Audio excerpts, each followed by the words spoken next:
I told them how I had voted in order to emphasise that this was professionally irrelevant. Our new job was getting the best possible deal for the United Kingdom as we left. This was something that people needed to get their head around very quickly. I was saying it applied to me, and I was doing it, and I expected them to do it too. Your book's quite gloomy. You're a gloomster. You're a doomster, aren't you? No, I'm not. Britain's declined on the world stage for the last 80 years.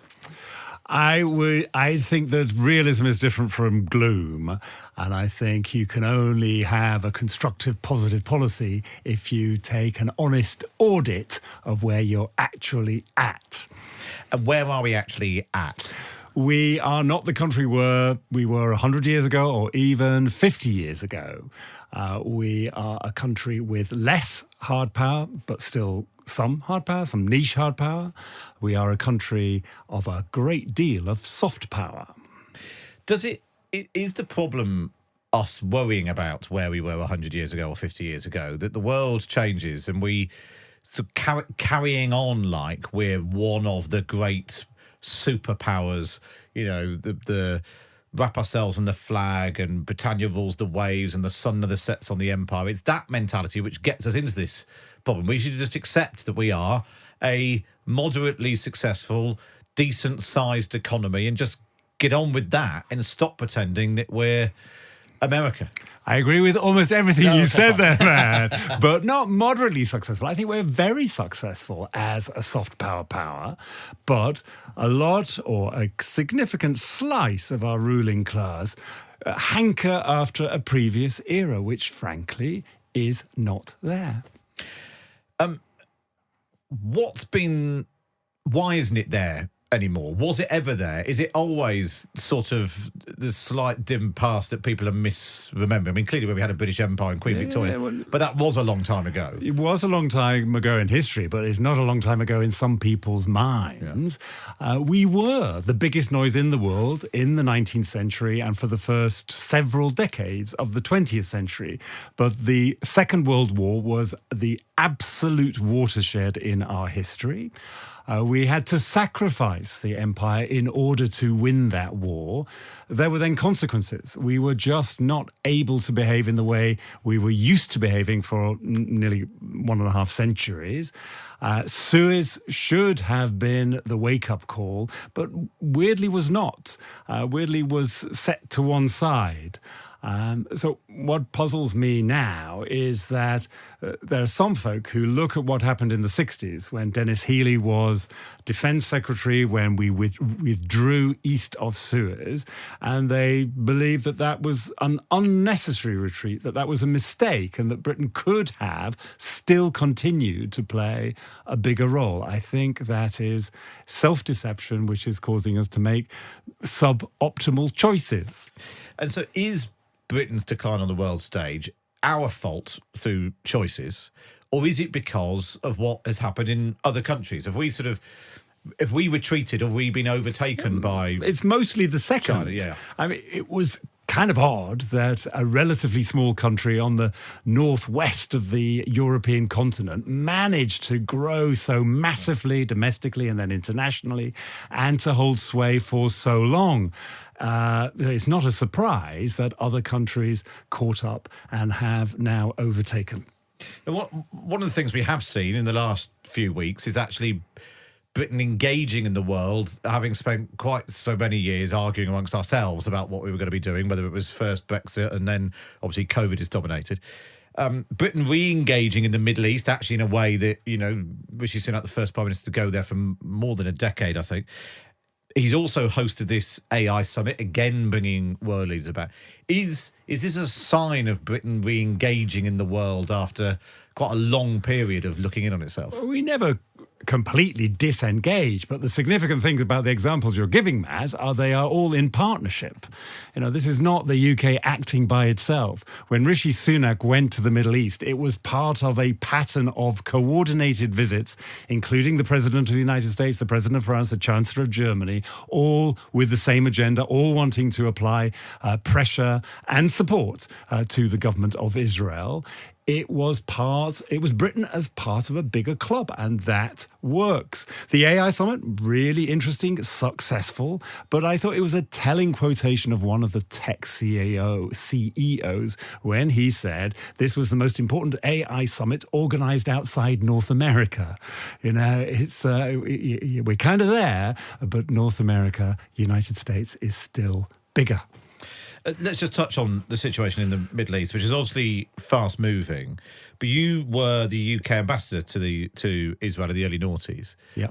What is Britain's role in, beyond turning up and offering support and issuing statements? Is there a practical role that Britain can play in trying to resolve this dreadful situation for both people in Israel and in Gaza? Yes, because I think the UK has deep knowledge of this conflict and deep networks on both sides, or on all sides.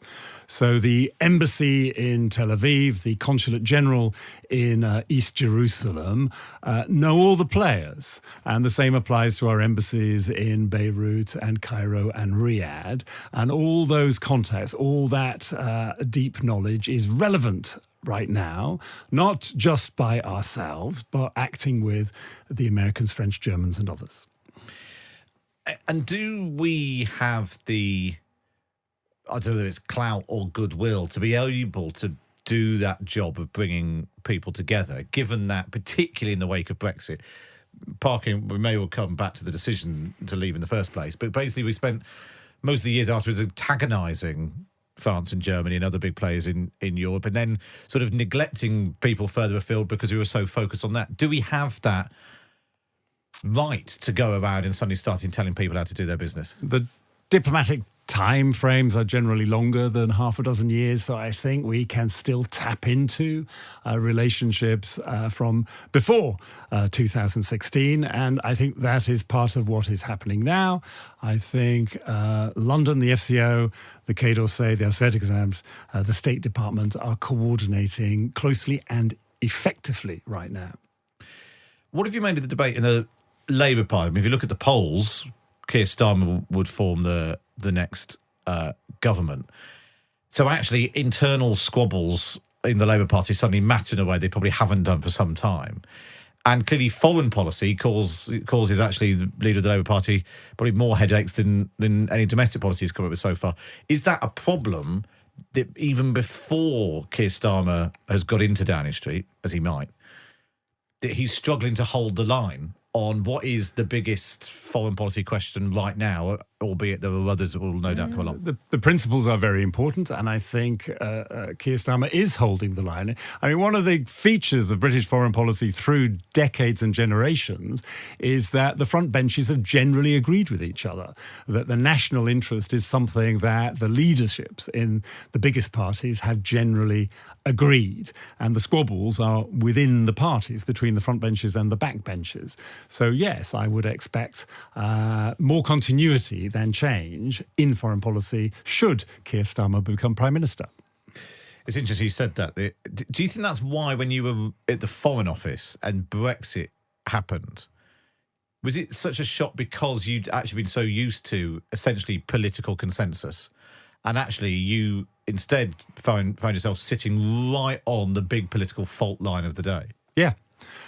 For nearly all my career, there was political consensus between the two front benches about Europe. Europe was always controversial, but Bill Cash's on one side were balanced by Peter Shaw's and Tony Benn's on the other. So it was always a lively debate, but between ministers and shadows, not so much.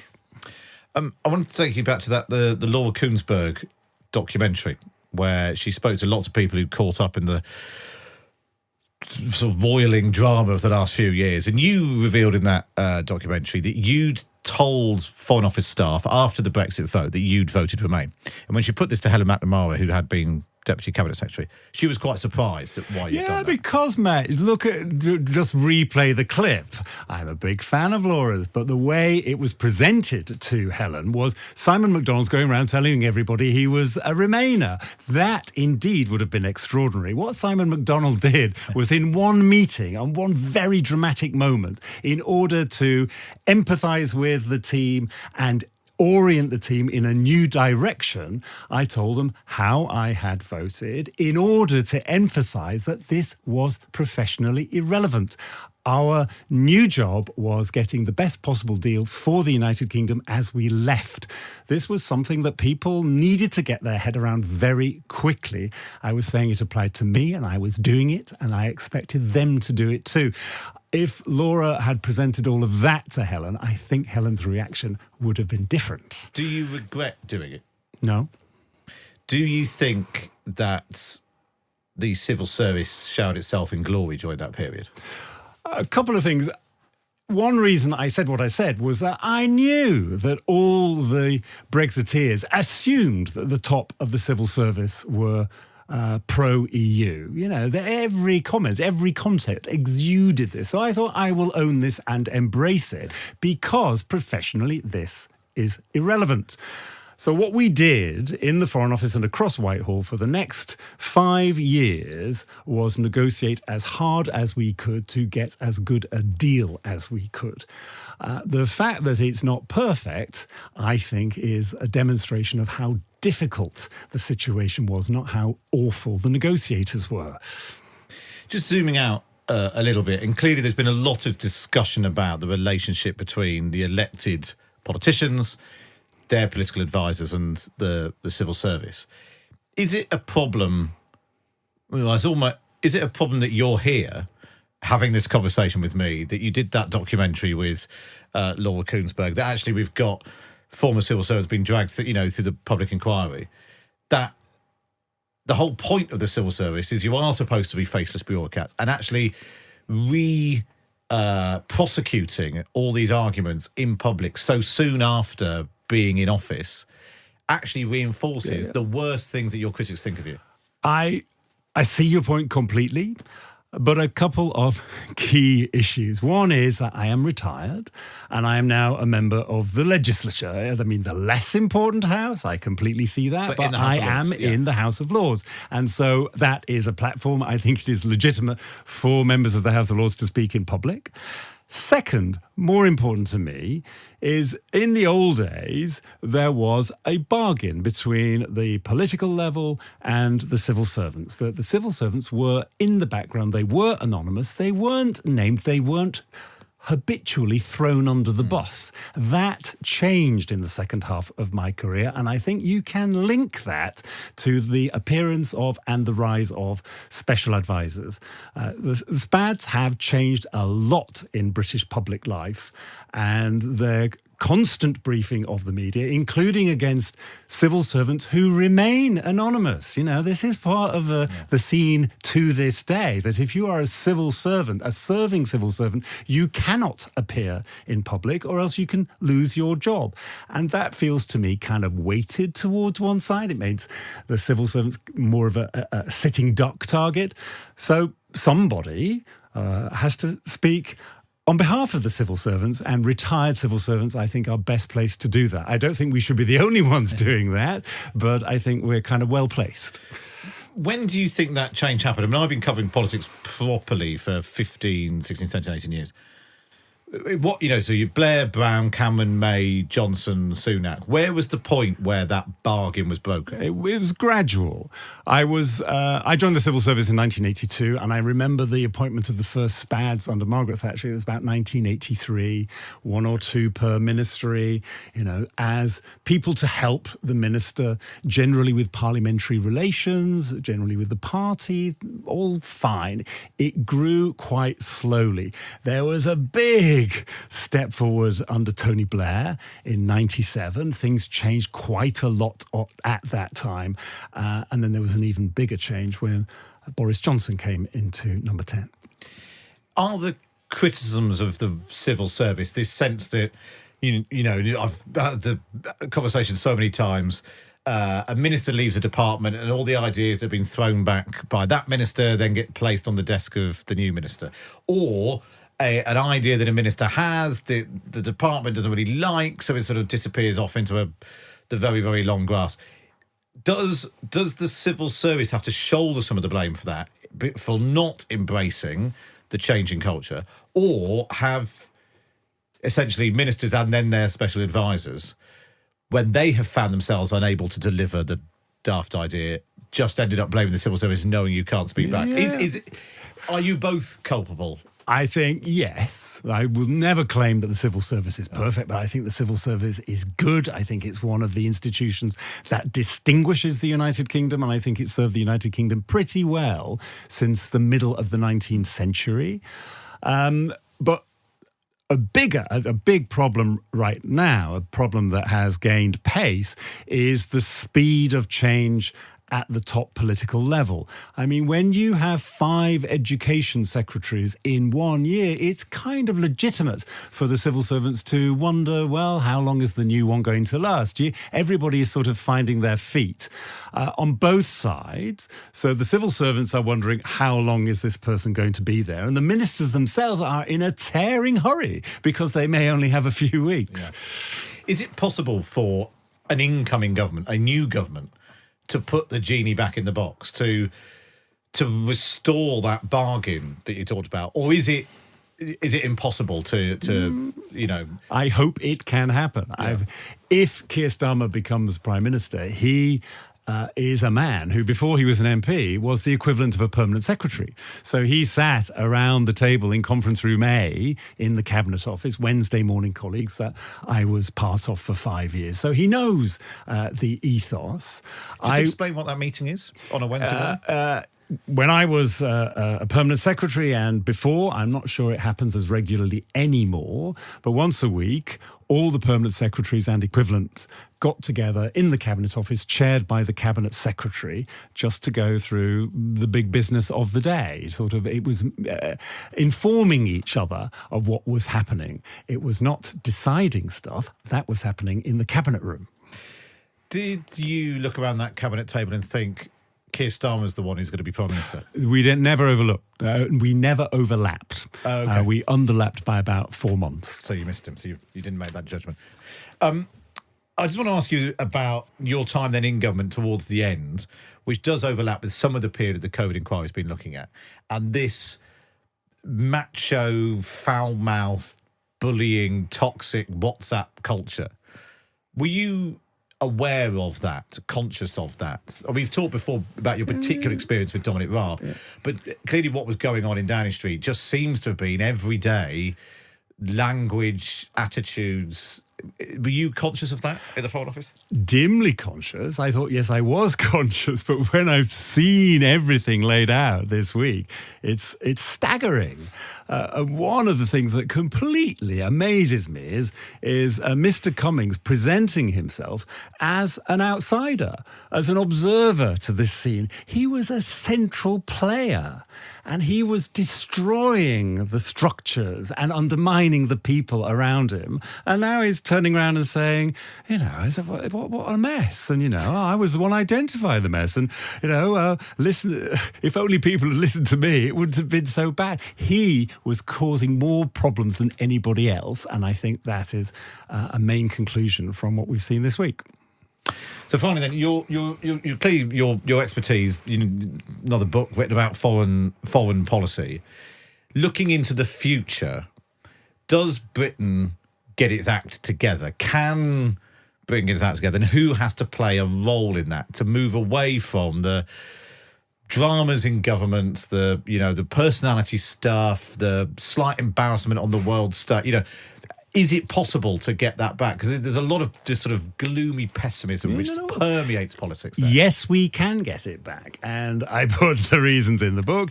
I think that things like our university sector, our science, our media, our culture are as good or better than anything in the world. And all of these are relevant to the emerging international agenda. We have to, as a species, get more serious about the planet we live in.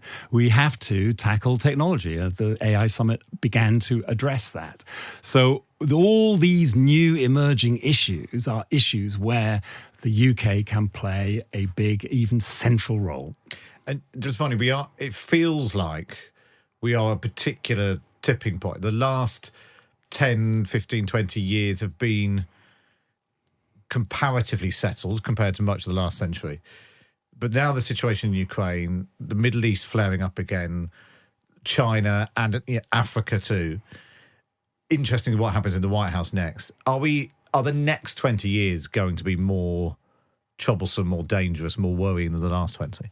Yes, but I think we can still find a way through. I think that our acknowledging the legitimacy of other points of view, our acknowledging that we're not going to be chucking our weight around militarily as we did in Iraq and Afghanistan, that just can't happen. Other people knowing that that is not part of the British menu, I think will help our relations with them. As you say, everything is kind of flaring up. What happens in the United States, I think, is the single most dramatic thing. The relationship with China, the second most. The most hopeful, weirdly for me right now, is Ukraine and Russia. I think if played right, backing Ukraine to the hilt, then the world can deal with the Russia problem. Russia is a bankrupt country. It's not offering its own citizens anything. If Russia loses in Ukraine, if Russia is seen to lose in Ukraine, which is a possibility, that will make the world a slightly better and safer place. Well, let's end on that slightly more upbeat note. Beyond Britannia is out now. Simon McDonald, thanks for joining us on Times Radio. Thank you, Matt.